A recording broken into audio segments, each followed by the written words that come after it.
Well, you're welcome back. This is your most authoritative news analysis show. And this morning, my guests are Abdul Malik Kweku Bako. He is editor-in-chief of the New Crusading Guide newspaper, and he is our regular guest. Also, I'm tempted, but I won't say it. He almost suddenly turned a bounty hunter and the chief troller on social media. He is Kojo Anan Ankoma. He's a lawyer. Also in the studio is a man that is being rumored for, is it Defense or Interior Ministry portfolio? Dominic Nitiwo. He's the MP for Bimbla. He retained his seat and is Deputy Minority Chief Whip.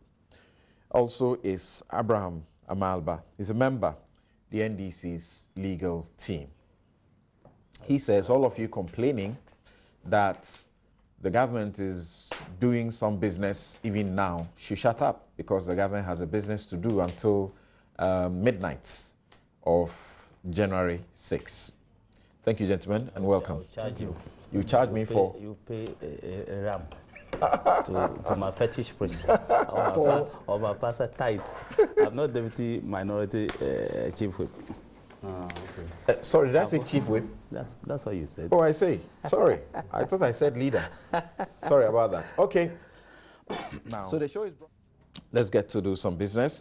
And I'd like my guests to first let us quickly, by way of some preliminary, discussion, look at the question why the NDC lost the elections and what is going on within the party now.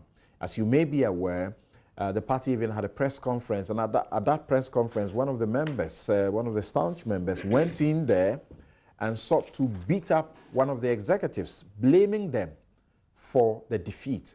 You have had members of the party on social media particularly adduce a number of reasons, including funds or money that was given to executives who didn't give the money to the people who were doing the legwork and doing the real campaign.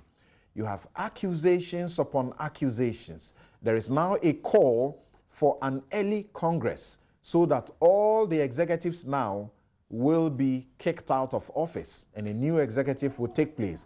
You have heard about the blame that because President Rawlings didn't take part, because he was sidelined in the processes, and he also at a point got vexed with what was going on. Part of the reason, particularly the voter rigging this year, recorded is a 60% or thereabouts voter turnout instead of almost 80% turnout that they have recorded over the period. A lot of reasons are being given. Some also leveled at the president's own feet. The president's decisions, including bringing in the Gitmo 2, you remember them? Including freeing the infamous Muntie 3. The bus branding saga, you saw government people defending these matters. Woyomi saga, government people defending them. The JIDA, SADA, people are raising all of these, and these are members of the NDC who are saying there ought to be some house cleaning. In fact, some leaders of the NDC themselves have also been on radio, including Yamwa Ponko, the Ashanti Regional Deputy Minister or Minister, also says that there are small boys who manage the president. All of them should be jettisoned. Right. I think that it's good to start with Kweku on this matter. I don't know where you stand. Why did the NDC lose? Is it really, does it go down to these issues that its own members and leaders are fighting over? Well, some of the things they are raising are credible and valid. The party NDC went to bed. If you look at the election results, particularly if you take it from the perspective of the outcome of the parliamentary, you would not be surprised. I mean, you would realize that the members of parliament, the parliamentary candidates, the campaign team, the district chief executives, as well as the metropolitan and municipal groups, I think they all went to bed. They were complacent. They were overconfident. They were thinking that the president's image and the projects that had been launched, the almighty Green Book, was the magic wand, and that could win them the elections. Then, of course, the utterances. We've had to deal with some here. The kind of message they crafted and were marketing, the over-personalization that intruded into their campaign narrative, the attack on Akufo-Addo, the consistent attack and recycling of discredited, worn-out propaganda stuff, some as old as 15, 20 years, consistently recycling them and targeting a particular person. That's the one side of the coin. But the other side, let's be honest, the NPP worked. They didn't go to bed. They worked. They worked very, very hard. Perhaps based on the experience they had post-2012 election, through this election petition, the electoral reforms that came on board, the NPP decided to refocus and to work, looking at the polling station level, the constituency level. There's no doubt about that. Even look at and last week I said it, I was amazed at the way they structured how to get their results. That for me alone told me this was a party that had learned its lessons and had decided to improve and to enhance its architecture in terms of election campaigns. And on the results and how to get the results even far ahead of the Electoral Commission itself, and ahead of, we're envious on election headquarters that they were able to do it ahead of us, because we were hoping that we'll do it ahead of everybody. Yeah. Now, there's one member who is also brought up a complaint publicly.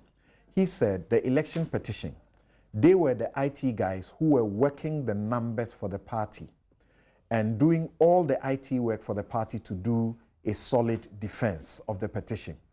And that after the petition, they were forgotten completely, even though they had been promised some reward, including that the president will give them some letters of recognition.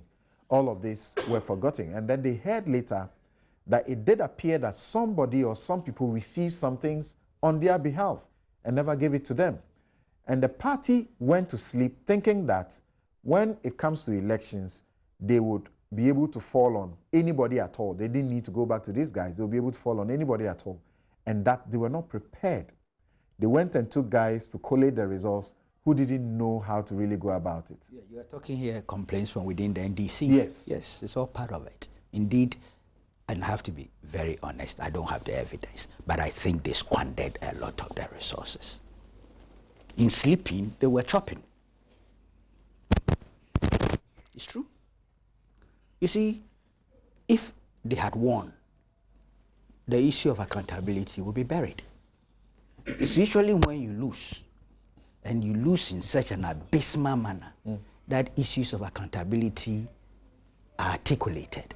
And that's exactly what we are having. Somebody thought, look, it's a done deal. Look at Kwame Nkrumah interchange. Look at Kaswa. Look at Rich. Look at all those places. So it's a done deal. Put some big billboards here and there. Put some flags all over. This country was in NDC colors anywhere you went. And they went to bed, waiting for declaration in favor of President Mahama and the NDC. I repeat, the scale, the parliamentary defeat alone is indicative that the party didn't work. They squandered their resources. They were very confident. They were arrogant. We all know, we had it. You look at the way a manner meet the press platform of a government machinery was used on the last day. Can you imagine? You are not communicating, you are irritating. So to be honest with you, It's a lesson, and it's a lesson for even the incoming government. Okay?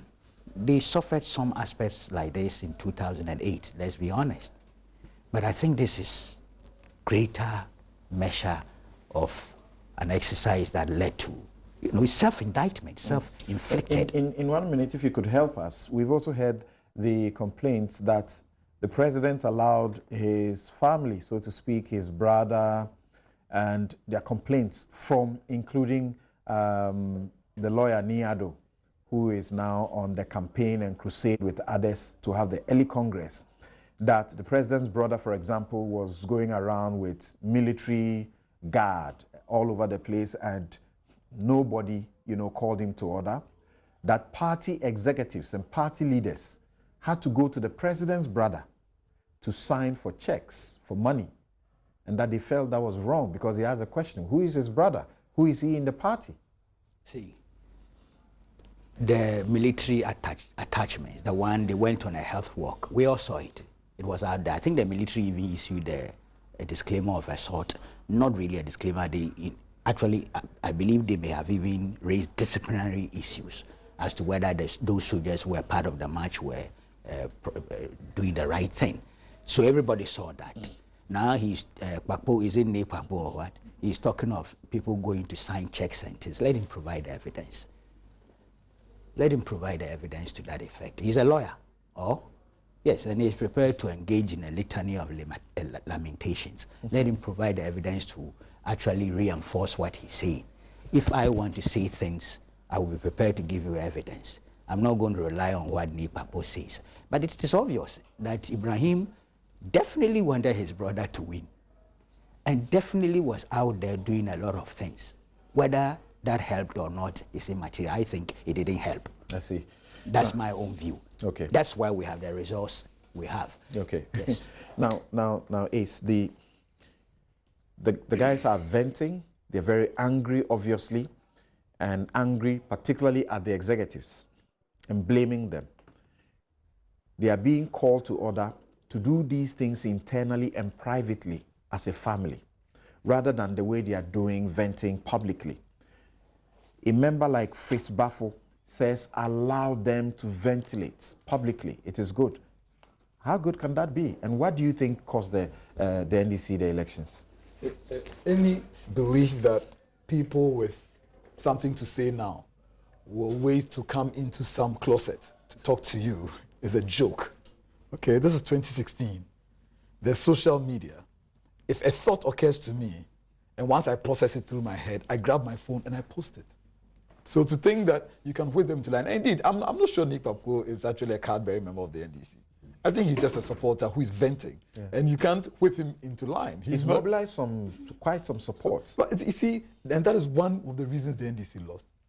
Social media. Social media. They were active on social media, but the question is what message they were putting out on social media. It was as if the NDC people on social media were programmed. They were giving, sometimes they were giving the same text, same language, same words, and they posted them almost like robots. So there was no feeling, there was no, they sounded too programmed, they programmed artificial, too plastic, okay? But let's go through it. Look, the NDC had an ad that said time as soon. I think it was very meaningful. History of the Fourth Republic, it's 8 years, guys. That's the history of the Fourth Republic. We gave the NDC 8 years, we gave the MPP 8 years, the NDC had another 8 years. So you'd have to do something beyond the ordinary for Ghanaians to say we're going to give you 12. You don't fiddle with the calendar or with dates and say that, well, this is actually 4 years. Hello, Ghanaians can count. The history also shows that we've never had a one-term president in the Fourth Republic. Well, that's what I said. So Ghanaians were looking beyond the president. Yeah. You see, they were focusing on the president. Ghanaians were looking at the party because the president will have to work with people. So while the NDC were focusing on packaging JM, Ghanaians, as we can see, were looking at the party. They were completely unimpressed. And this has been the biggest shellacking in the history of Ghana's electoral politics. Almost a 10-point gap. You know, and not just that, the absolute numbers. I said somewhere that the vote difference is 10 times the population of Seychelles. It is almost the population of Gambia. The UK Prime Minister recognizes that and congratulates Nana Akufo-Addo for that. I actually suspect John Benjamin wrote that. You know, when the UK Prime Minister mentioned the vote difference, because it is shocking. I don't think the MPP itself thought it was going to take 1 million votes lead. I think that all the parties are surprised. So the cycle, time has come. For my own analysis, I was always saying that, you see, the NDC's mainstay has been on some rural areas in Ghana. And I did not feel, as the elections were getting closer, that they were moving beyond that, if you like, cocoon. And my view was that the rural vote had maxed out. I thought that if you look at demographical changes, there was more urban migration. So if you're still focusing on the rural vote has maxed out. What rabbit are you going to pull out of the hat to move beyond that? And as you can see, yes, in some areas the rural vote checked, in some areas the rural vote just didn't show up or moved. Like I said, they underestimated the effect of social media. They chose to ignore or thumb their noses at the corruption issues.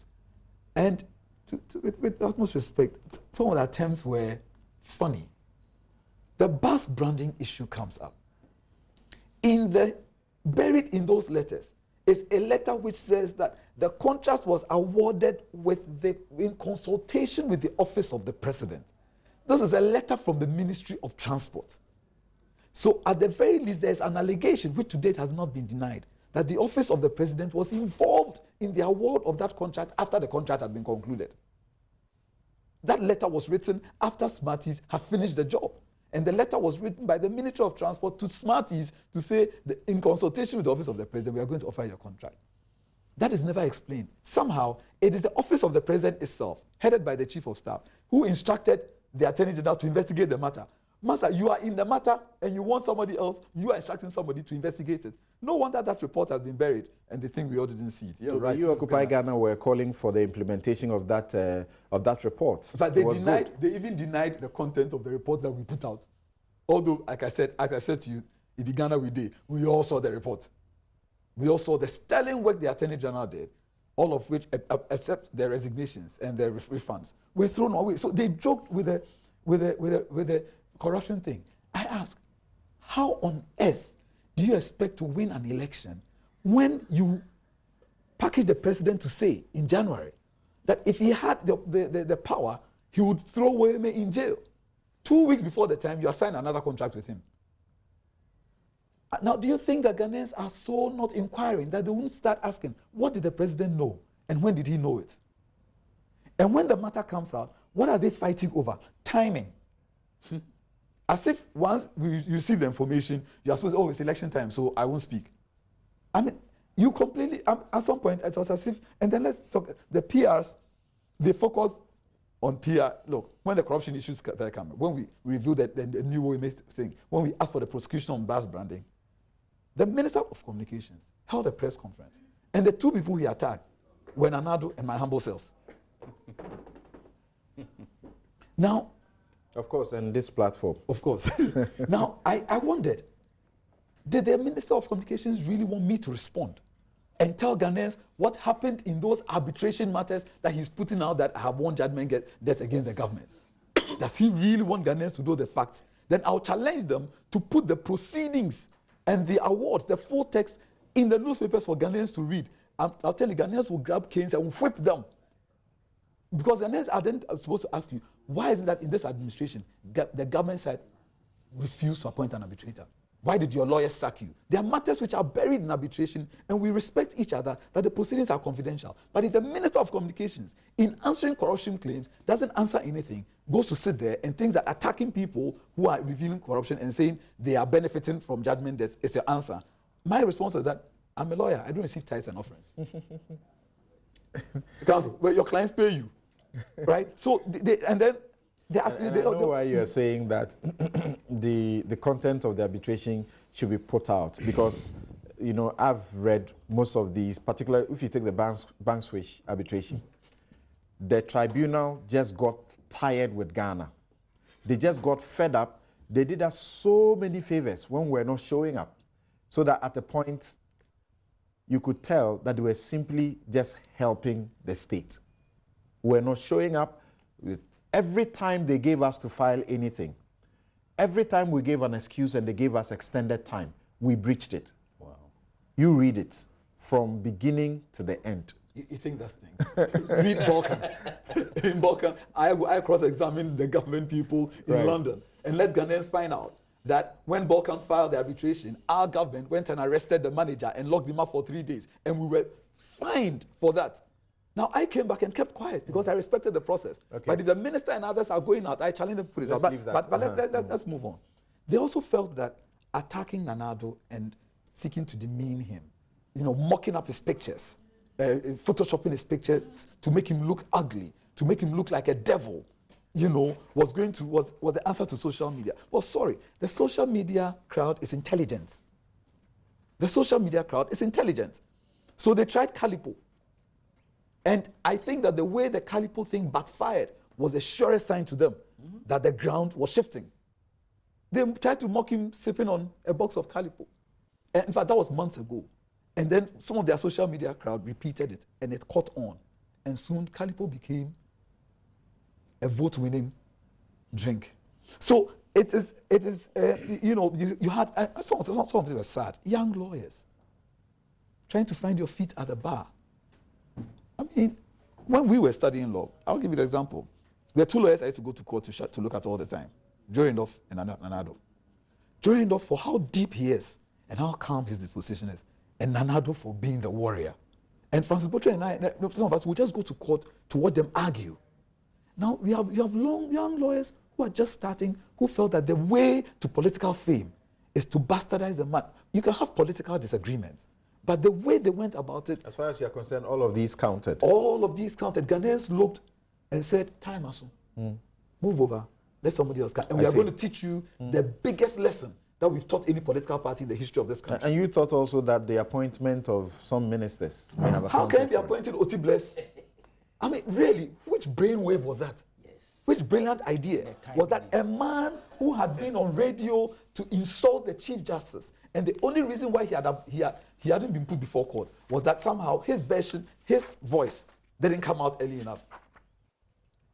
And then in the face of all of that, simply because he rendered an apology, Parliament approved it. And I blame both sides of Parliament because I understand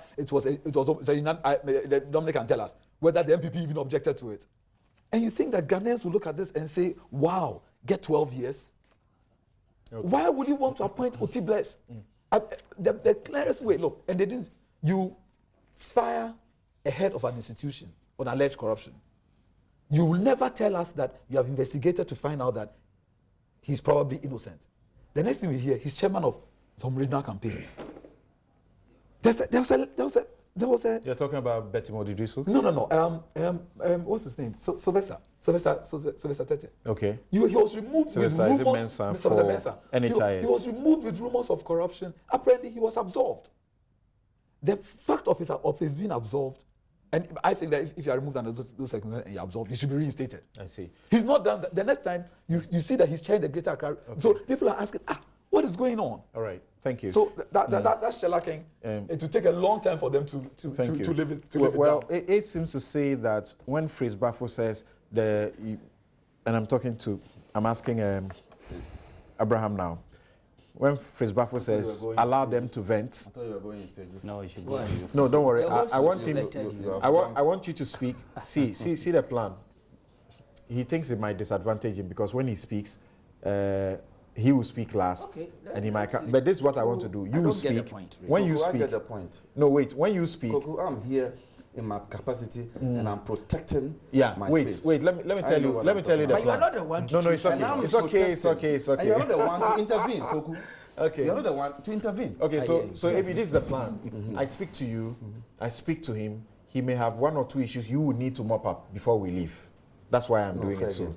Because if he speaks, you speak last, you may not get to finish everything. Okay. So Fritz Bafo is saying, allow the members who are angry to continue to speak in the way they are doing in the public. Allow the party, big people who have also spoken, just allow them to vent. Do you think this will not hurt your party? I think you can look at it from two angles. The first angle is Yes, allow them to speak. That could be a healing process. But in what way? Because sometimes you speak and you speak to destroy. And so the caution is, well, if you cannot say things that will not hurt the party, it is better to avoid speaking in public. So you can look at it from two angles. But the main thrust of why we lost, because we have lost, people can attribute all manner of things. In fact, I'm sure if you ask somebody, maybe somewhere, he will say, the sun was shining too much. And that's why NDC lost. You can attribute all sort of reasons. If we had won, some of these reasons wouldn't have been popping up here. I think that we are yet to do a self-introspection as a party. And so I will not be able to tell you the reasons for our failure, but I will not also say that I don't hear what people are saying all over. One of it is apathy on the part of our grassroots. Our grassroots were of the view that the party has not come to their aid and has not provided for their needs, to the extent that they think that in some cases the party was rather taking care of the needs of other people who are not grassroots of the party. I'll give you, for example, in Ashanti, in the Volta region. The voters in Volta region were of the view that, look, do whatever you want to do. Ashanti region will never vote for the NDC. So when you send a market there, and we also need a market, when you send a military hospital there, we also need it. When you send... Look, Koku, do you want to take over my submissions? Go ahead, go ahead. I'm telling you what the grassroots are saying. So when you send these things there, and you deny us some of these things, then there will be apathy. Recognizing that, what did the government do? We quickly had to send some, aerodrome to try to see if we can appease them in terms of what we did for the Ashanti region. But it was too little, too late. And so the grassroots felt neglected, felt that their needs were not taken care of, and they abstained. In fact, you see, when we are doing the analysis, let's also look at the figures. Nana Addo won these elections just with at least a little over what he did in 2012. Just a little over. Now, you notice from the results that people abstained from voting for John Dramani Mahama, but did not translate that into voting for Nana Akufo-Addo. Maybe they were ghosts. And so you notice that what is happening is to say, we'll abstain, we'll stay away, but we will not also vote for Nana Addo. What is gratifying in this is that they are still available for us. Ghosts don't vote. It means they are still available for us. It means that when we do the right things, we can still get them back into our fold. That for me is gratifying. And I think leadership will begin to look at that and see how to appease. The next thing is, for me, the subculture of 8 years for every government, which has sunk into the minds of Ghanaians. We had a dilemma. We had a difficult task to try to separate 4 years of President John Mahama with the 8 years of the NDC government. Try as we did, the opposition kept hammering, it is 8 years. And I think we did not forcefully put that out. At the end of the day, two ideas were competing. 4 years, 8 years. And it appears the 8 years won the day. That, for me, also contributed to our defeat. Thirdly, come to think of it, the MPP came out with juicy and tantalizing promises, which were irresistible, even on the part of the NDC side. Tantalizing. But the NDC kept saying, whatever they are promising you, we are already delivering. That's what I'm saying. And I'm saying that. Not even have a message. I'm saying that these promises, so outrageous as they are at the time, and they are still, caught up with the ordinary Ghanaian.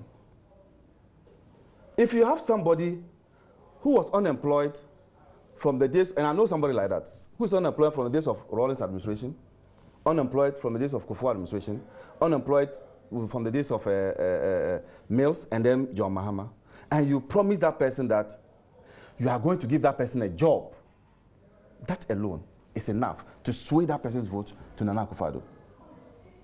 And so these tantalizing promises and juicy promises also swayed the voter on the side of the MPP. But what do you say about the other complaints that have come up, and some of them from your own party people? And particularly, if you want to have a feel, just go to Nipa Samuel-Addo's page, and he's the one galvanizing this support for early Congress. We've heard Kofi Adams has been interviewed, and he says, well, it does look like you will need to go for early Congress to see things. But these complaints about government people defending the indefensible, the SADA matters, the JIDA matters, the Woyomi, a private person's business, the bus branding issues, the Muntie, and the pressure that was put on the president to do the Muntie thing, even when his own lawyer had said this is not good. People like Amate Edu all said it's not good, but ministers went publicly signing a petition for the president. People say all of this, you know, were factors. Do you agree? Let me take the Muntie. The president's lawyer himself finally shifted position. He did? Yes. Oh, okay. So, yeah. And take it from me, because I'm in such meetings. Okay. Why? Because there were overwhelming requests coming from our grassroots. And I can tell you, if we hadn't done what we did, the apathy, the apathy would have been so much. Grassroots thing or orchestrated. The grassroots, they were in numbers swelling up, and some were even threatening not to go on campaigns. So we took a position that, look, well, we'll bring them out, but we'll not clean the conviction. That was a middle ground to look at it from that angle. So if somebody is sitting here and saying that it is because of that, I think that is not true, because that would have rather worsened our plight. I've heard well-meaning people who say, and senior citizens and who you see, say, those who are complaining today, those who are complaining like Ace, would have never voted for NDC if we made them rot there. Okay. People like Ace. They say that. So you look at. Council. With due respect. I'm just saying that. I'm just saying that about an observation. I get that point is made. Yes. About an observation that John, the president, should also take some of the blame because he allowed himself for the party to put too much pressure on him to do things that he, as a John Mahama not sponsored by NDC, would not have done, like the Muntie 3. That the John Mahama they know would never have signed that, you know, release. And the John Mahama you know plays in a political party. There's the politics of it, and that is a huge constituency for him. He cannot disappoint his party. So these were pressures coming in, and you need to do a balancing act. The balancing act was what I told you. Right. Let's release them, but they will still be tagged with a conviction. So, look. In fact, some of them are now saying on their radio station, on that station, that the president should go ahead and give them a complete and absolute pardon now, before he exits office.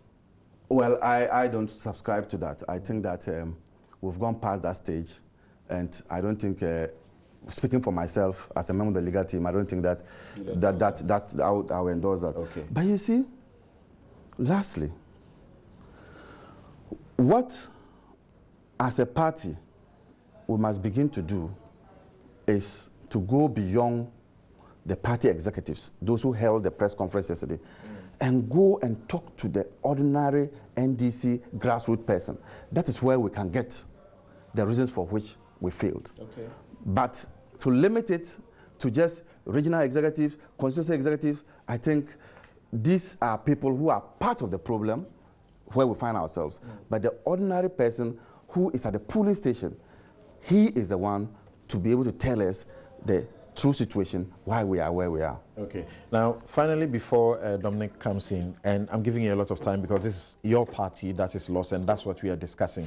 There's somebody, for example, who sent in this message and said, can you recall any point in time that the NDC government or the NDC as a party admitted a single wrong? The complaints that came in from the citizens about all the issues, do you recall one single moment when the NDC made an admission? He says this was also part of it, that you never admitted any wrong.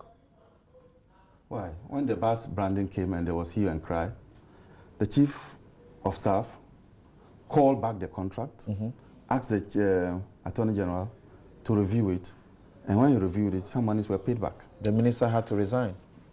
The minister had to resign. That's an acknowledgement of a wrong. Indeed, you would notice that the chief of staff, and that money has been paid, since paid. Right. And I want to address A's point. I can tell you on record that the Attorney General, Marietta, I spoke to her. She made it categorically clear that she has not written any report of that nature that they are always referring to. There's no such report. Wow. And I spoke to her. I spoke to her. And in fact, I spoke to her before I went on a program. And she said that report is not authored by her. Okay, have you seen the report she authored? You said I am talking about somebody who you claim has authored the report. Have you seen what I have? I'm saying that. Have you seen what I have? What you have is what she's saying that she never. No, Amali, but have you seen what I have? You haven't seen it. Have you seen what she said she authored? You haven't seen it. She has not authored. She said she has not authored any report. She said so. No, she hasn't authored any report. That report. But that's not true. There are pictures of her submitting a report to the Attorney General. No, the report that you are saying. How do you know what I have? The report that you are saying that she said that the presidency has been indicted or something like that. I didn't say that. You see, she has not. She has not. I haven't said that. No, I'm saying that the report you are talking about. Have you seen my report? Which report says that some people should be prosecuted? So why wasn't it published? No. The question was publish it. Why wasn't it published? I don't need to see yours. No, have you seen yours? No, she says she has not written. No, she has not written anything. Anything of that nature. No. I think you need to qualify. Of that nature. You need to qualify what you're saying because she did a report. She submitted to the chief of staff. But the report that the one that was leaked is not hers. She says she has not, and she has not recommended prosecution of some officials. That's what she said. That's the 10th time I asked. Have you seen hers? Thank you. That's what led to your loss. Yeah, it's obvious. They are not learning any lessons. Sorry, I said Nana Addo lost twice. You were in the daughters of Nana Addo. If now, today, Nana Addo has come up, it doesn't mean that. It doesn't mean that. We don't call this to order. Okay. Wait. We lost. Amaliba, it's a fair Daniel said that I don't care. I don't care when look at it this way. I'm meeting in court and I'm beating you. You tell your face out. Wait. Sorry,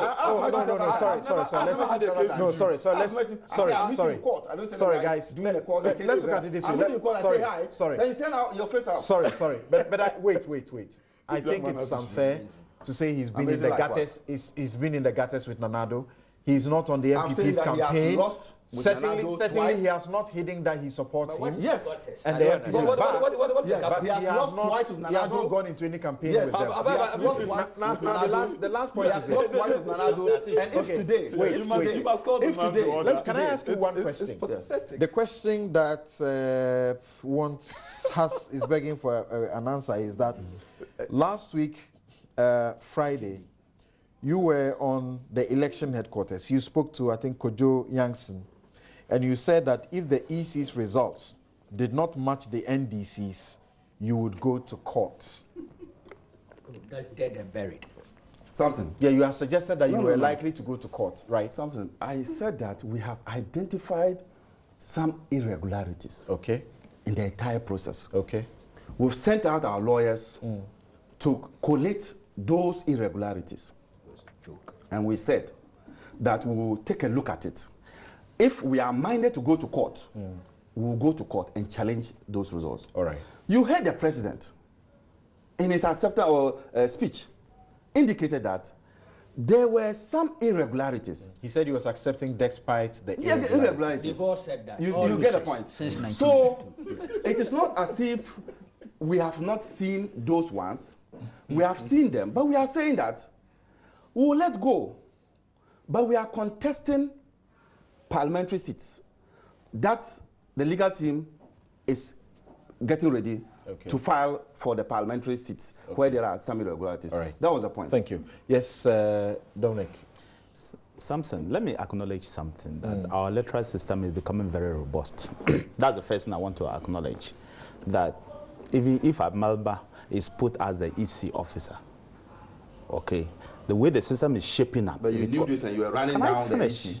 If there's the way you ran down Charlotte. You knew the way I kept quiet throughout. We'll come to the EC. There's an aspect where we're going to discuss the EC. And if you discipline, if you just discipline yourself, not seen closure according to some I'm people. coming. Like, the way that the people of Ghana are watching, and if you just discipline yourself and keep quiet, to help all of us. It's okay, Dominic. Let's Thank you very much. Thank you. I said the way our electoral system is shaping up is becoming very robust, and that's the first acknowledgement I will make. Nanado won this election based on the first thing is the man Nanado himself, his qualities. That's the first thing that made us to get what we got. People had forgotten that NDC consistently tried to run down Nanado. But post-2012, what he did, post-2012, he had buried everything. And we're not discussing why the MPP won. We are discussing why the NDC But lost. it is a reverse. It is a reverse. There's no difference. One coin. Yes, it's a reverse. And I'm saying that the NDC lost because of the personality of Nanado and his own strength. Okay, that's the first thing. That's what I'm saying, that is the first thing. So instead of the NDC to realize that the Nanado they talked about in the past is a different Nanado, they kept going back the same formula. Because look, I had moved with Nanado. I didn't have time to move in the south with him, but there was no constituency in the north that he visited and I was not there. And I could see visibly young men in particular stopping us even when we're not scheduled to stop in the community. They will block the road and they'll be shouting, we need change, we need jobs, we need change, we need jobs. And you have to stop. Sometimes. But that one, President Mahama also encountered several of them. I'm coming. He got stopped, literally. But that's different. That's in government. As late as midnight, people are waiting, and even when you are not there, they will be stopping you and be shouting, we need jobs. And that comes to the fact that unemployment was one of the biggest contributors to what happened to the NDC. People simply were fed up with the system. They wanted a change because no jobs. You complete school, and you sign an agreement with IMF, the economy is not expanding enough to absorb the young people, and the man has completed school. The father and mother are sitting down watching him. You pay all these huge amounts of money in school, as in the form of school fees, and the child comes home and he's sitting down for 2-3 years. He's sitting down there, no hope. That's the first thing. You did a final national rally. They did a final regional rally, and they posted about twice or more the numbers you had. I see. That's deceiving everybody. It was a national because rally. It was a national rally. I mean, it was a national rally. There was nothing called regional. It was a national rally. Accra Sports Stadium takes maximum 45,000.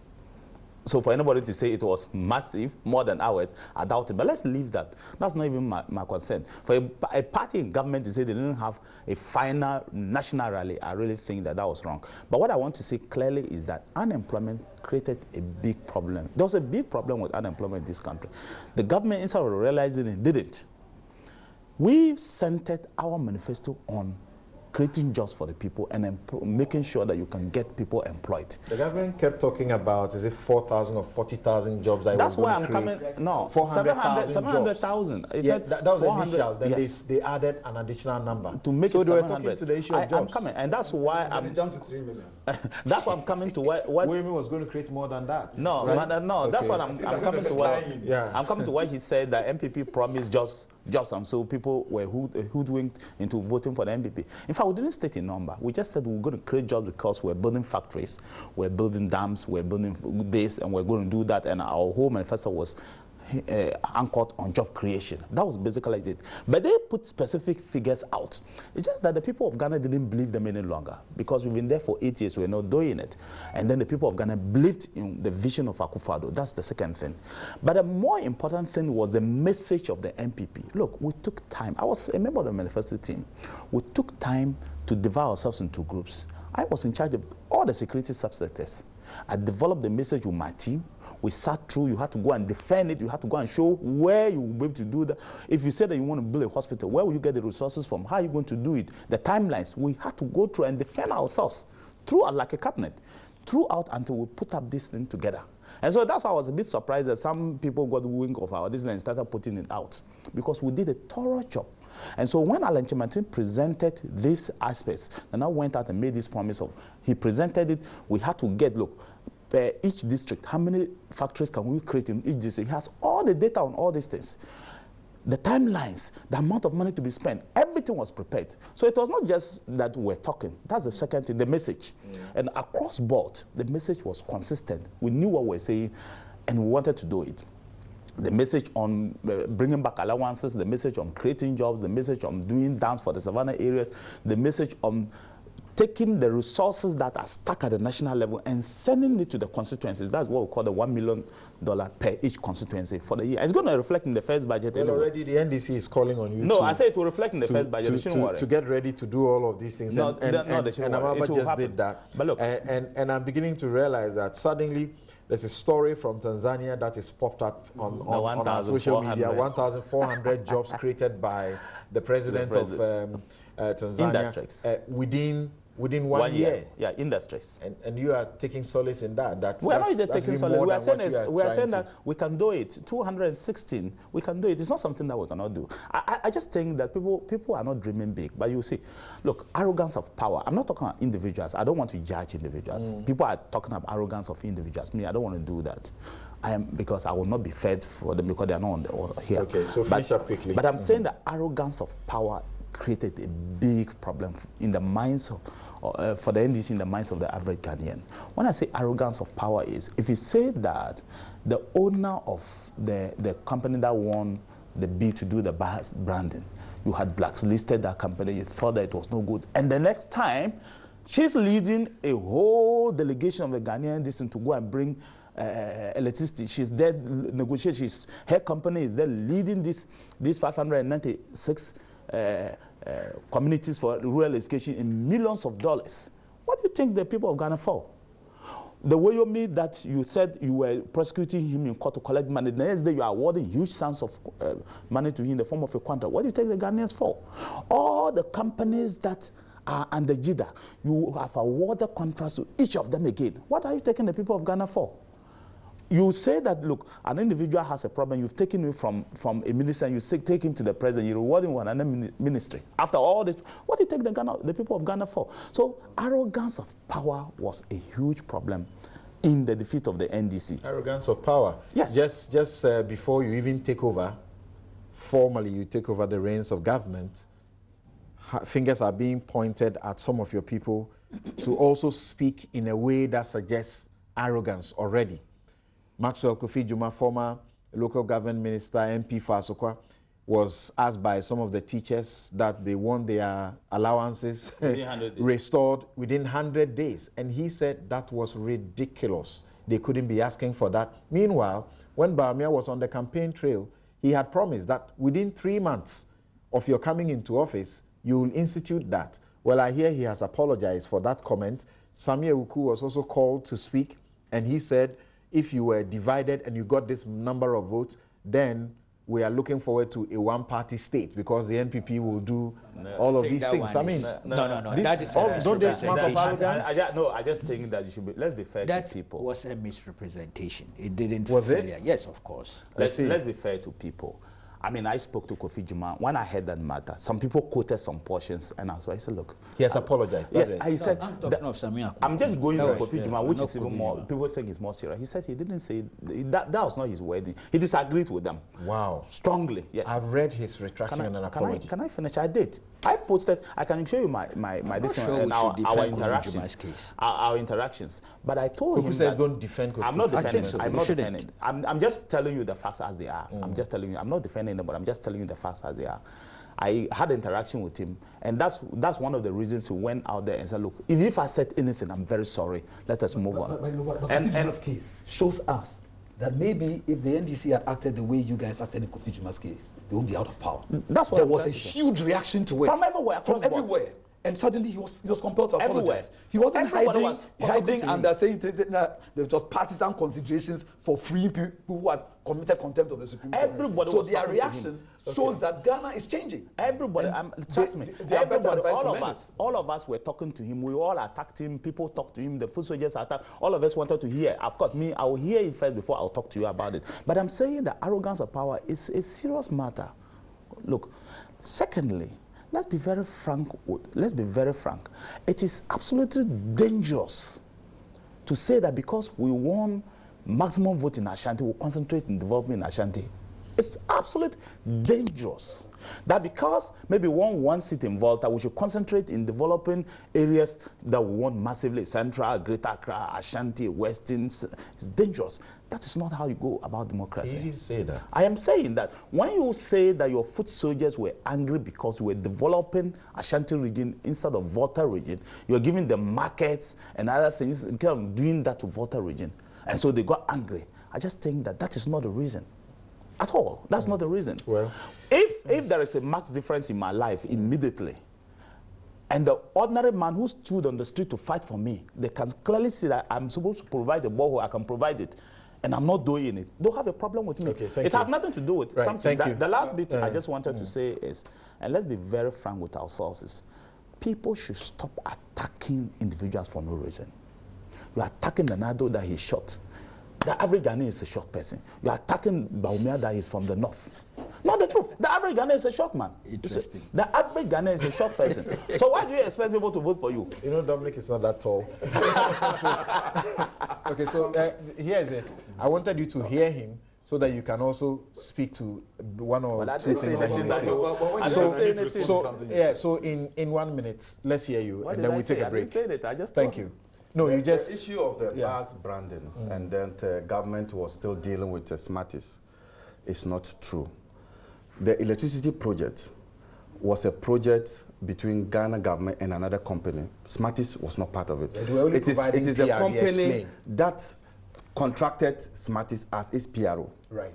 So that must be made clear. Right, they explained now, I also think that Ghanaians had become impatient. I heard you. I didn't want to interrupt you, but then that's not what came to Parliament. What came to Parliament? She was a government's representative on the thing. That's what came. The government that came to Parliament. Thank you. That's the document that came to Parliament. Move on. Yeah. There was also some impatience on the part of Ghanaians for the NDC government, because when you look at what we have done in terms of the schools, the hospitals, who were going to be employed there? They were Ghanaians. Okay. But I think that they thought that, look, we have given you enough. All right. We can't wait for another 1 day, even though we can see the way clear that people are going to be employed very sooner or later. But I think that they thought that 8 years was enough, and that is why they did. He says impatience. You said you need 1 minute. Yeah, one other person says, what do you call it? He said forgetfulness on the part of Ghanaians. That's Alhassan Soin. Yes, I think that losing parties ought to be very measured in the way they describe Ghanaians. Ghanaians don't forget, right? And thanks to social media, a lot of the things we say today will be whipped out a few years' time and we'll be confronted with it. But I wanted to address one issue, because that comes to what I've been talking about. The Montier 3 issue, what I hear Amaliba to be saying, that the key and critical consideration was partisan. That's shocking. And that's part of the reason why you lost, whether you accept or not. That's shocking to tell Ghanaians that the key consideration was that your base wouldn't vote. Now listen, nobody wins an election in Ghana on grassroots. Both you and the MPP know that your total grassroots vote won't take you past 45%. In fact, you'll be lucky to have 40%. There's a middle vote that decides elections. Now, if you decide that you are only going to let your grassroots vote, that's where you are today. So you took a gamble and you lost. It is not in sitting on radio and launching personal attacks. It just shows that I understand the pain of defeat can recalibrate. But when you have had the opportunity to sit down and drink some ice water, consider the things everybody said. Throwing me into a gutter when you and I have never been in a gutter will not change your situation. In fact, I've been campaigning. I've never met him. Yeah, that's the point. First time I'm meeting Dominic. Never. Even you yourself. Even you yourself. Must he be on the campaign trail? But you say in the gutter. I'm saying that must he be on the campaign trail? What the things he's doing is also campaigning. You don't always need to be on the campaign trail. Your answer to the work we're doing was to simply tar us as being in bed with the MPP, and the facts won't change your mind. But you are. So we won't even change your mind. I were, look, I vote. At the time I stated to Ghanaians where I vote, you probably were in school when I stated where I vote. But that's the point. People like me too. It's the first time I'm meeting him in my life. Nanado himself, I can count how many times I've met him, like 3 or 4 times in my entire life. So if you say I'm in bed with Nanado, I wonder where the bed is. Or if you say I'm in gutter, you see, you must respect. In the gutter with Nanado, is that the kind of language? Is that the kind of language? Thank you. You see, you keep on going this way. They are going to continue to lose. You lost elections with Nanado. He's completely misbehaving, and that's what's going to happen. Yes, this will change. Sorry, please. Kokuchi is asking for a minute. Yes, do it and let's go. Let me help let's move my on. brother. I suspect he wanted to say he was in the trenches. No. It's bad diction. Sorry. That's what I believe so. And just take that. They lost with Nanado. This thing called apathy relative to the voter regional turnout. What animal is that? I'm beginning, even though I don't have evidence, but I'm beginning to think we should interrogate that thing further. The extent of the turnout, the low turnout in certain constituencies. You think it's not apathy, but it is because of those names? We'll know when the national ID is done. We'll know when the national ID is done. Extra vigilance may have helped those who cross from the border to come and vote by heart were prevented this time. Bawumia's emphasis, those things helped. And the voter regional NPP themselves became extra vigilant and put in place all sorts of things. Even the noise before the elections send a signal to some people that don't cross the border. I see. That is an element we shouldn't underestimate. Okay. Thank you. We take a break here. We'll be right back and we'll deal with the matters arising as far as the transition is concerned. We'll be right back. So how could people...